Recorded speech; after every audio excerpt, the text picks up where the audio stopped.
श्री गणेशाय नमः। सुंदरकांड का पाठ। शांत सनातन अप्रमेय प्राणों से परे निष्पाप मोक्ष रूप परम शांति देने वाले ब्रह्मा शंभु और शेष जी से निरंतर सेवित वेदांत के द्वारा जाने योग्य सर्वव्यापक देवताओं में सबसे बड़े माया से मनुष्य रूप में दिखने वाले समस्त पापों को हरने वाले करुणा की खान रघुकुल में श्रेष्ठ तथा राजाओं के शिरोमणि राम कहलाने वाले जगदीश्वर की मैं वंदना करता हूँ। हे रघुनाथ जी, मैं सत्य कहता हूँ और फिर आप सबके अंतर आत्मा ही है, सब जानते ही है कि मेरे हृदय में दूसरी कोई इच्छा नहीं है। हे रघुकुल श्रेष्ठ, मुझे अपनी निर्भरा पूर्ण भक्ति दीजिए और मेरे मन को काम आदि दोषों से रहित कीजिए। अतुल बल के दाम सोने के पर्वत सुमेरु के समान कांति युक्त शरीर वाले दैत्य रूपी वन को ध्वस्त करने के लिए अग्नि रूप ज्ञानियों में अग्रगण्य संपूर्ण गुणों के निदान वानरों के स्वामी श्री रघुनाथ जी की मैं के प्रिय भक्त पवन पुत्र श्री हनुमान जी को प्रणाम करता हूँ। जामवन के सुंदर वचन सुनकर हनुमान जी के हृदय को बहुत ही भाए। वह बोले, हे भाई, तुम लोग दुख सहकर कंद मूल फल खाकर तब तक मेरा राह देखना। जब तक मैं सीता जी को देखकर लौट ना आऊं, काम अवश्य होगा, क्योंकि मुझे बहुत ही हर्ष हो रहा है। ये कहकर और सबको मस्तक नवाकर तथा हृदय में श्री रघुनाथ जी को धारण करके हनुमान जी हर्षित होकर चले। जय सिया राम। समुद्र के तीर पर एक सुंदर पर्वत था। हनुमान जी खेल से ही अनायास ही कूदकर उसके ऊपर जा चढ़े और बार बार श्री रघुनाथ जी का स्मरण करके अत्यंत बलवान हनुमान जी उस पर से बड़े वेग से उछले। जय सीताराम। जिस पर्वत पर हनुमान जी पैर रखकर चले, जिस पर से वह उछले, वह तुरंत ही पाताल में धंस गया। जैसे श्री रघुनाथ जी का अमोघ वाहन चलता है, उसी तरह हनुमान जी चले। समुंदर ने उन्हें श्री रघुनाथ जी का दूत समझकर मेनाक पर्वत से कहा कि हे मेनाक, तू इनकी थकावट दूर करने वाला हो, अर्थात अपने ऊपर इन्हें विश्राम दे। हनुमान जी ने उसे हाथ से छू दिया, फिर प्रणाम करके कहा, भाई, श्री रामचंद्र जी का काम किए बिना मुझे विश्राम कहाँ। देवताओं ने पवन पुत्र हनुमान जी को जाते हुए देखा। उनकी विशेष बल बुद्धि को जानने के लिए परीक्षार्थ उन्होंने सूरसा नामक सर्पों की माता को भेजा।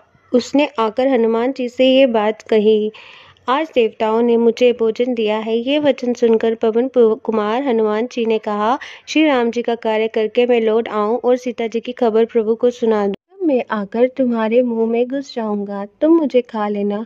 हे माता, मैं सत्य कहता हूँ, अभी मुझे जाने दे। जब किसी भी उपाय से उसने जाने नहीं दिया, तब हनुमान जी ने कहा, तो फिर मुझे खा न ले। उसने जोजन भर 4 कोस में मुंह फैलाया। तब हनुमान जी ने अपने शरीर को उससे दोना बढ़ा लिया। उसने 16 योजन का मुख किया। हनुमान जी तुरंत ही 32 योजन के हो गए। जैसे जैसे सूरसा मुख का विस्तार बढ़ाती थी, हनुमान जी उसका दुगना रूप दिखलाते थे। उसने 100 योजन 400 कोस का मुख किया। तब हनुमान जी ने बहुत ही छोटा रूप धारण कर लिया और वह उसके मुख में घुसकर तुरंत फिर बाहर निकल आए और उसे सिर नवाकर विदा मांगने लगे। उसने कहा, मैंने तुम्हारे बुद्धि बल को वेद पा लिया, जिसके लिए देवताओं ने मुझे भेजा था। तुम श्री रामचंद्र जी का सब कार्य करोगे, क्योंकि तुम बल बुद्धि के भंडार हो। ये आशीर्वाद देकर वह चली गई। तब हनुमान जी हर्षित होकर चले। समुद्र में एक राक्षसी रहती थी। वह माया करके आकाश में उड़ते हुए पक्षियों को पकड़ लेती थी। आकाश में जो जीव जंतु उड़ा करते थे, वह जल में उनकी परछाई देखकर उस परछाई को पकड़ लेती थी, जिससे वह उड़ नहीं सकते थे और जल में ही गिर पड़ते थे। इस प्रकार वह सदा आकाश में उड़ने वाले जीवों को खाया करती थी। उसने वही छल हनुमान जी से भी किया। हनुमान जी ने तुरंत ही उसका कपट पहचान लिया।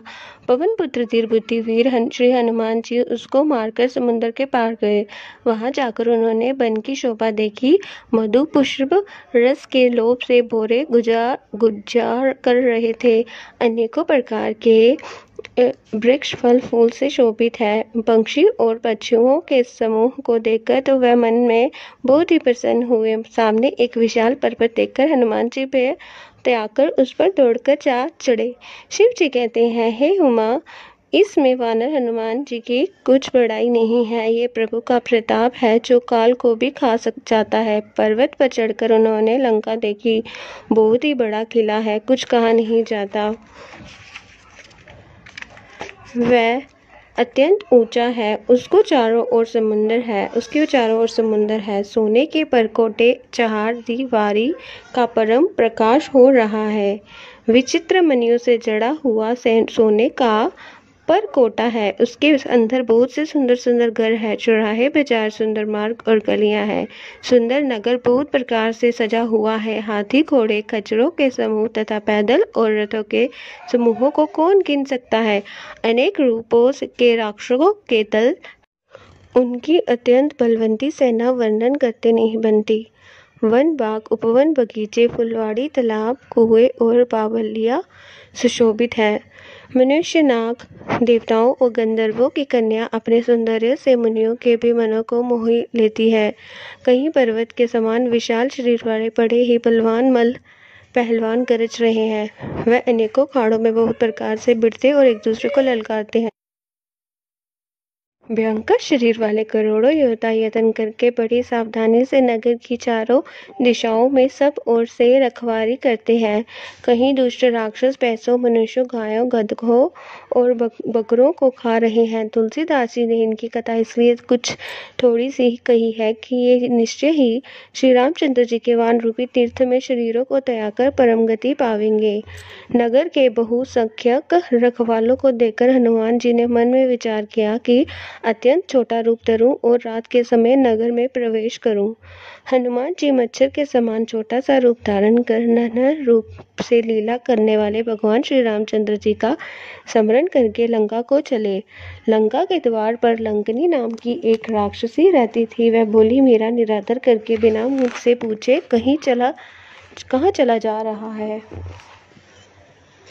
हे मूर्ख, तूने मेरा भेद नहीं जाना। जहाँ तक जितने चोर हैं वह सब मेरे आहार है। महाकपि हनुमान जी ने उसे एक घुसा मारा जिससे वह खून की उल्टी करती हुई पृथ्वी पर लुढ़क पड़ी।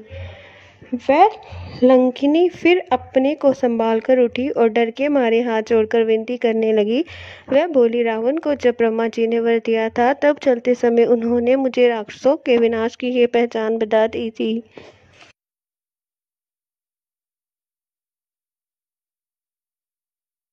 जब तू बंदर के मारने से व्याकुल हो जाए तब तू राक्षसों का संहार हुआ जान लेना।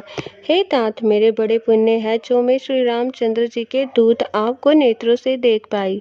हे तात, स्वर्ग और मोक्ष के सब सुखों को तराजू के एक पलड़े में रखा जाए तो भी वह सब मिलकर दूसरे पलड़े में रखे हुए उस सुख के बराबर नहीं हो सकते जो लव क्षण मात्र के सत्संग से होता है।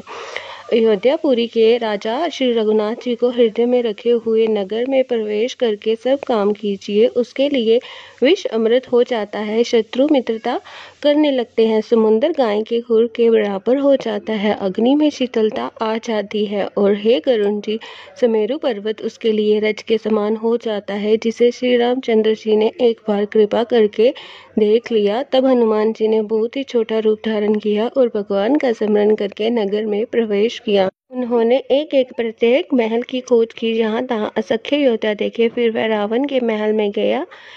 वह अत्यंत विचित्र था, जिसका वर्णन नहीं हो सकता।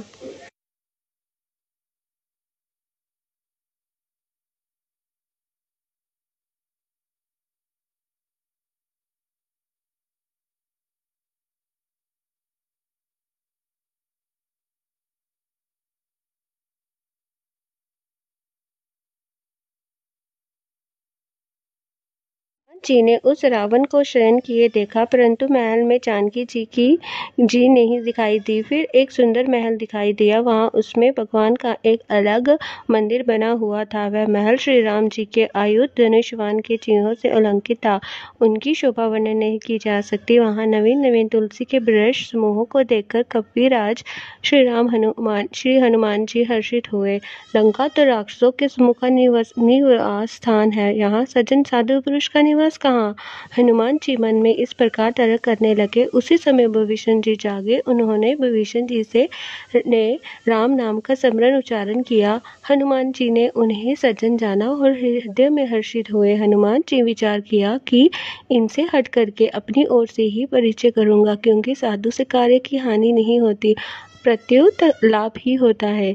ब्राह्मण का रूप धरकर हनुमान जी ने उन्हें वचन सुनाए। पुकारा सुनते ही विभीषण जी उठकर वहां आए, प्रणाम करके कुशल पूछी और कहा कि हे ब्राह्मण देव, अपनी कथा समझाकर कहिए। क्या आप हरि भक्त में से कोई है? क्योंकि आपको देखकर मेरे हृदय में अत्यंत प्रेम उमड़ रहा है। अथवा क्या आप तीनों से प्रेम करने वाले सव्य श्री राम जी ही है, जो मुझे बड़भागी बनाने घर बैठे दर्शन देकर कृतार्थ करने आए हैं?